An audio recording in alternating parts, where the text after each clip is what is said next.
Marshall Lynch? Oof. We have to play well up front with our front seven. We have to have gap control. Our linebackers have to hit their gaps. And we have to do a good job of getting multiple guys to the point of attack. We have to gang tackle him. He's a very physical back. He has great power, balance, body control, but one guy is not going to bring him down. Because he doesn't go down easily, is there a chance to strip the ball from him? For sure. That's always part of what we try to do. We want to get multiple guys to the ball, and, if one guy's standing them up, the second and third guy, and we definitely want a ball search. Joe, you've worked there. I mean, they have such an emphasis on speed for so long. Yeah. Lynch is kind of a different thing.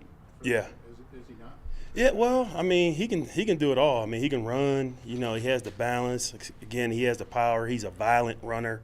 I mean, you see him, and he's physical at the point. He's trying to club guys, when they're trying to tackle him.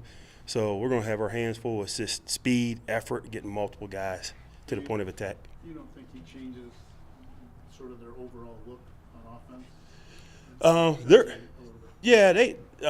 I think they do a little bit. Their offense a little bit different. Obviously with Bill being here, you can see kind of the differences in what they're doing now compared to the last 2 years. Their coordinator, Todd Dowling, does an excellent job. They're scoring a bunch of points. So there are some differences, but definitely in the run game, I think it's a little different. What kind of resource can Bill Musgrave be in terms of just knowing their personnel? The thing I try to get from Bill is really just the strengths and weaknesses of different guys on offense. They're talented all three levels, the O-line, the backs, the receivers, obviously the quarterback. But it's really the strengths and weaknesses, how they operate.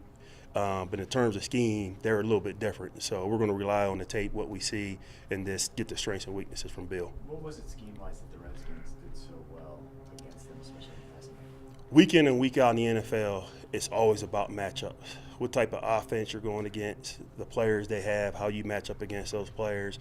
Washington just had a nice game plan. They had good pass rush up front. The coverage bottom time, they kept the hat on the hat. They were always on the body, and it just created some problems. Oakland is a good offense. I'm sure they'll bounce back. They were just off that night. Did you take any little cues of what the Redskins did against Oakland and use that in your game plan? You always look to see what similar defensive concepts they're running, and if you can adopt those concepts, then you put it in your game plan. So there's a few things that they do that is part of our base defense, so we'll have those things included, but we're always going to put our own twist on what we're trying to do. Looking back, what do you take from the film of the Bills game to build off of going forward? When you go out, you have to make sure that you're executing all the little details, executing your techniques to have success on Sunday. You have to give credit to Buffalo. They had a very good game plan. They beat us straight up. They were better that day. For me as a play caller, I had a few change-ups early in the game that worked. I think I stayed with them a little too long, and it put our guys in tough situations before I settled back down. So it was a lesson learned for me, but at the end of the day, whether it's coaching or playing, you got to make sure that you can execute on game day. Through 3 weeks against three really good running backs, you guys lead the league in run defense. How much pride can you personally take in that? It's really everything's about the players. I mean, we have a lot of the same players. The scheme is very similar. They're just doing a good job executing what we want them to do. I think our coaching staff, from Bill Collard to Reggie Herring, Fred Puggage, Marcus Robinson, Johnny Lynn, all those guys, Chris Beak, Charles Gordon, they've all done a great job, and you're seeing the results on Sunday. Coach said that the defense didn't have great eyes in the game against the Bills. Is that something that has been a big emphasis this week? How do you coach that up quickly? It's always an emphasis, and again, I think I put them in some difficult situations, and when you play a team, play action, they're running the ball, and you get a lot of bootleg, if your eyes aren't right and you're just off a little bit, you can cut guys loose. And that's what happened to us a little bit last Sunday. Are teams attacking you differently with wide receivers because you've given them 4 touchdowns to wide receivers in 3 games? Last year it was 7 for the entire season. Yeah, I think it's just about execution. There's some plays, some difficult plays that teams have run, but we know that we can cover it.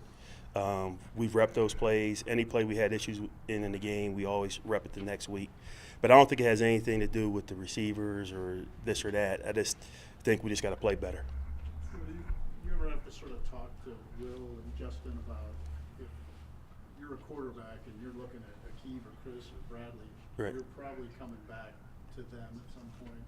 Do you have to sort of keep them from getting too concerned or worried about all that? No, not really. Everybody has their own job they have to do. I mean, and sooner or later, man, they're going to come after you. The biggest thing for each guy out there is that they execute their job. You know, each guy's going to have their opportunities to make plays. It's really about 4 or 5 each game, and you have to be able to step up and do that when your number's called. Do you think, looking at it, people have come after them a little bit, or have you not seen that? You really don't know. You know, the last couple games, you know, the tight ends have had a bunch of catches on us. But with each of those teams, their tight ends were a big part of their offense.